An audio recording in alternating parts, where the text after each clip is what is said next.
Hey everyone, Jade here, wanting to bring you another day of vision as we count down to the 2020 election. If you're new tuning in here, my name is Jade Simmons, and I am your only independent candidate for President of the United States, running yes in the 2020 election. And before you say, we don't have enough time, you're doing this too late, you should know I've been running since January. I've been here working on policies and proposals. We've been releasing them. We're now traveling the nation as carefully as possible to gather signatures to be on some of the ballots. We will be on maybe 46. Will you be able to vote for me in 45 or 46 states by the time we get to about August 10th? So we are excited because we are doing it, y'all. You're either going to see my name on your ballot or you'll be able to vote for me as a registered write-in. We're going to be explaining that process soon to you so that you understand how that works and how valid it is. And we believe it's the most American way you can vote, which is to literally take your vote in your hands. Anyway, getting off topic, getting excited. These are days of vision that we're bringing you here. Come on in. You can leave your questions. I know I do need to go viral, but it's not something you just do, right? People help you go viral. People who believe in your vision. So if you guys are believing in what we've been saying, what we've been standing for, share. We believe that people are going to power this all the way to the White House. We're excited. All right, this is the third day of vision video. Today I'm talking to you about the role that faith will play in our leadership. I have been out front about my faith. I am a follower of Christ. Why would I dare commit political suicide and tell you what my faith is and run on faith? Let me tell you why. Because I have not liked what I've seen where religion is concerned in politics. I've watched a faith that I practice be manipulated for personal gain, for political gain. I've watched scripture be taken out of context to justify man's moves and man's motivations. I've watched leadership that doesn't look anything like the Christ that I follow. I've watched leadership that has no fruits of the Spirit: love, joy, peace, patience, kindness, goodness, faithfulness, gentleness, and self-control. Thank you to my 6-year-old daughter who has a Fruit of the Spirit song. So I'm able to remember that all the time.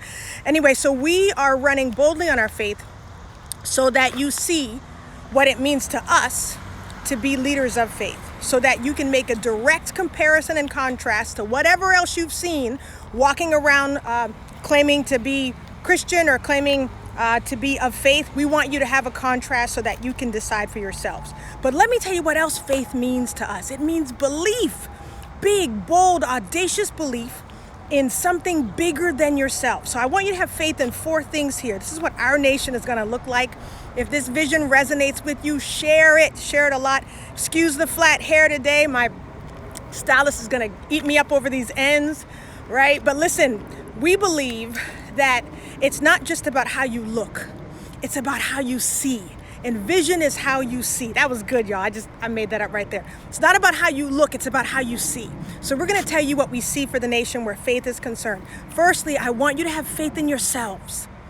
Man, the fear that we have seen is rampant.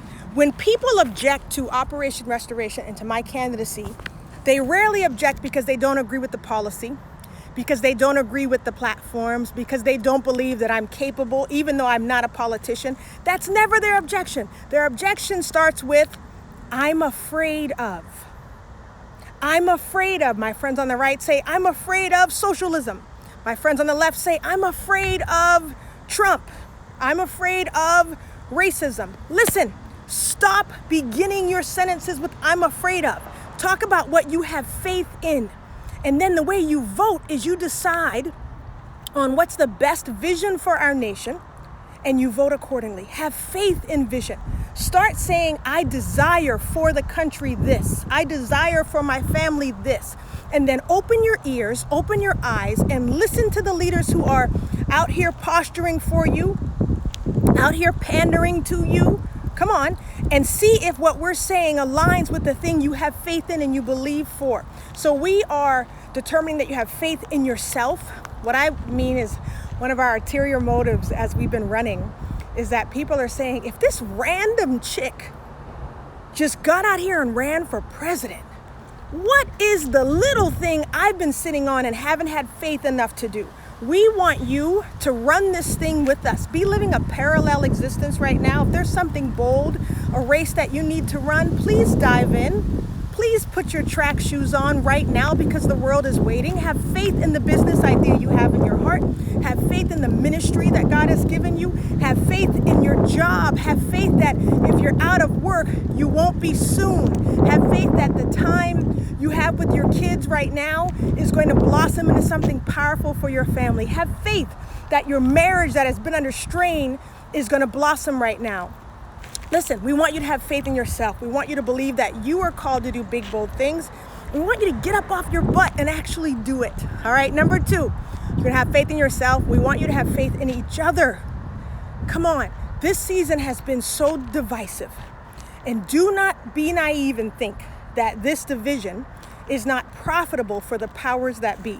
You see, as long as they keep us divided, stuck in our little corners, whether it's a blue corner or a red corner or a black corner or a white corner. Listen, if they can keep us afraid in our corners, we will never do the hard work of finding out what we have in common, finding out the common ideals, the core principles we share. Let me give you a news flash. Every human being wants the same thing: to live in a country that they admire, surrounded by people they trust, able to pursue life, liberty, justice, happiness, all those good things unfettered, able to have opportunity to access.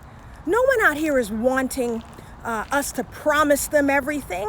What they want to be promised is that they won't be oppressed as they go after what they believe they're called to go after. They want to believe that they can build pathways out of poverty. They want to believe that if they're in the middle class right now, they're not going to spend their whole lives treading water, staying in one place. They're going to have access to opportunity. So we want you to be able to have faith in each other, to not be looking at each other with suspicion, to not think that if someone votes Republican, if someone votes Democratic, that they're evil people. To not believe that if someone is poor, it's because they're lazy. That if someone is rich, it's because they're evil. Come on, we got to stop allowing politicians and the media to give us the labels to apply to ourselves. We've got to shed those labels. You're not conservative and liberal and progressive. Come on, shed that stuff. It only serves the people in power who need you to vote that way. If they can keep you thinking that way, they stay in power. You see now, so we want you to have faith in each other, faith in yourself. Thirdly, we believe this is a nation now that is crying out to have faith in its leadership. One of the reasons, you can see my eyes on this, one of the reasons that I'm running as an independent is so that you can understand that I come to you with no strings attached, that I don't have any lopsided agenda. People say, how dare you run for the highest office in the land and you're not a politician? Politics as usual is what got us here. I know Mr. President Trump ran on being an outsider, a non-politician, but the guy was pretty connected on the inside. Listen, he funded many of the campaigns of Democratic candidates as well as Republican candidates. And when he got into office, he played politics better than anybody else, right? You might like that, you might hate it. But listen, if you make a list of the top 5 reasons you love or hate, and you shouldn't hate, if you love or dislike your leaders, what you'll find is that them being a politician doesn't even make the top 5. The reason you can't stand them is not because they're a politician. The reason you love them is not because they're a politician. We love, appreciate, trust, mistrust, don't appreciate our leaders because of who they are, because of what they stand on, and because of how they work for us, and because of what their character is. We want you to have faith in your leadership. So I'm running as an independent, so you didn't have to secretly wonder who I was working for in reality. Our firm belief, our concern for the nation, is that if we elect what we normally elect, whether it's red or blue, instantly the other side takes on a posture of opposition. What then happens is the two parties begin to use us as the ping pong table, and they play ping pong with each other. We're the ones getting beat up in the process, and the stalemates happen. So no matter where you stand on the issues, we don't have any progress either way because the two parties are fighting. If you don't believe me, look at what has already been stunted where reform is concerned in the issues that came in the aftermath of George Floyd. You won't see much progress. You'll see a lot of posturing. You'll see bills that are so big, there's no way they're going to get passed. It's called performance art, right? So we now want you to be able to have faith in your leadership, and we've been trying to be consistent. Why does it take us so, so long to release policy? It's because we sit with people who will actually be affected by the policy. Novel idea. We sit with teachers who will be affected by the education policy, parents who will be affected by the education policy. We hear what they have to say, what they've lived through. We hear how current policy has affected them, and then we work accordingly. So by the time we release it, you can hear yourselves in the policy. This is policy powered by people. If you're tuning in now, we're talking about faith, the role of faith. As I see it in government, we want you to have faith in your leadership. And lastly, we want you to have faith in this nation. I know it's very tempting. It's very tempting right now to use words like, if we don't vote this way, we're doomed. These are the darkest times we've ever been in. This is the most divided we've ever been. And those are true in some respects. But if you only see the country for how it is floundering, if you only see us now for how we're failing, you're going to not be able to see the vision for how we can succeed.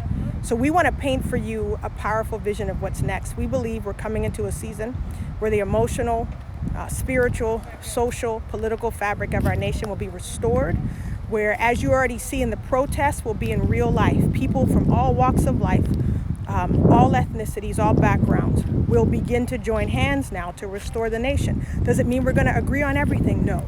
If you're waiting for a leader or for a party that's going to feel exactly how you feel on everything, you're going to be waiting for a long time. That's not how humans were made. We were designed to think differently. Even our ethnicity and our background bring something unique to the table. So we now are looking for a nation that prides itself on the colorful tapestry that it is made of, does not cry out to be one or the other, but gets excited about all of who we are. That's the nation we want you to have faith in. Lastly, I want you to understand how my faith dictates how I will lead. My faith does not require me to oppress anyone. My faith does require me to have strong personal conviction. The biggest conviction you need to understand is that I believe leaders are designed to serve, period, point blank. A leader is designed to serve. And if there is any leader that's requiring you to serve them, and they're not giving you anything in return, if a leader is only talking to you now because it's time to be elected or reelected, be very careful. If a leader is only creating policy that's going to be positive for one part of the population, be very careful. Because the same way you have one leader who is working for one demographic, which might be yours at this time, you could very well have leadership that comes in and works for another demographic that's not you. So when we look at circumstances, we have to be big enough now to want change and possibility and opportunity for everyone, not just ourselves. All right, so I'm excited to offer leadership now where I get to be a president for all, but a champion, not only for certain demographics or one demographic, but a champion for all demographics that have gone unheard, that have gone underserved. And that doesn't mean that has to be to the detriment of those who have. This is an era now of responsibility and opportunity. Those of us, myself included, who have now are required to offer solutions, offer innovation, offer service in this time. And I think we're looking forward to a faith-filled season where we're going to have faith in each other, faith in ourselves, faith in our nation, and faith in our leadership. I hope that sits well with you. Listen, Scarlett, I can't believe you just found out about me either, but now you know, right? I think it was G.I. Joe. Who is knowing is half the battle. Listen, you got it now, so let people know we're here. You're just learning about me, Josh. That's all right. We have faced an extremely uphill battle where the mainstream media is concerned. When I tell you that there is not one mainstream outlet, name your favorite station, name your favorite journalist that doesn't know about us, I'm not lying. So far, we've not called names because we want to give everyone a chance to cover the story. Not because of shame, but because of opportunity. But let me tell you, everybody knows we're here. We've faced a pretty intentional stronghold where it comes to breaking into the media. One producer actually told someone related to us, one of our supporters who was working to get us in the media. That producer who has access to some of the biggest television shows that you can imagine would be game changers for us. They actually told this person, she's too compelling. We can't risk showing her before the election. God's honor. This is Sunday. I for sure wouldn't lie to you today. Wouldn't lie to you on any day, but I'm just telling you. That was said to us by an important person in the media. And these things are important for you to know. We want you to understand that what you see is not always what you get. So we have had faith that if we just kept standing, people like you would find us and you would begin to help us spread the word. Do not believe, do not be in fear that it is too late. Think about the difficult decisions you and your family have made during COVID-19. It didn't take you 2 years to make them. Didn't even take you 100 days. You made those decisions that were best for your family. You looked at the circumstances, you considered the options, and you made a powerful decision. We believe that Americans are smart enough, are intelligent enough, are focused enough to find what they like, understand what we offer, and make a powerful decision. So we're here, we're in it for the long run. I have some exciting news to share soon, but I'm not going to share it now. I don't want to jump the gun. But we're here. We're not going anywhere. So those of you who are just finding us, spread the word. Let me go back and look at some of your questions. We need to use TikTok. We keep saying we're going to hop over to TikTok. If you have great ideas for the best way for us to use TikTok so we really make good use of it with the time that we have left, let us know. We'll definitely hop over there. We just want to be careful about how we use our time and resources. Let me see what else is here before I go. All right, guys. It's not about party. It's about the person. We believe in prioritizing people over party, partisanship, politics, profit, and personal agenda every time. Here's the catch. When you prioritize people, you profit. When you prioritize people, you prosper. When you prioritize people, you always prevail. When people said, do we choose the economy or people? That's a stupid question. The people are the economy. You understand? So don't let people divide you along these phony lines. I sent you something in your question box. I will look for it. When you inbox me, I will try myself to respond. Sometimes my team responds, but if you get a long answer, it's probably from me.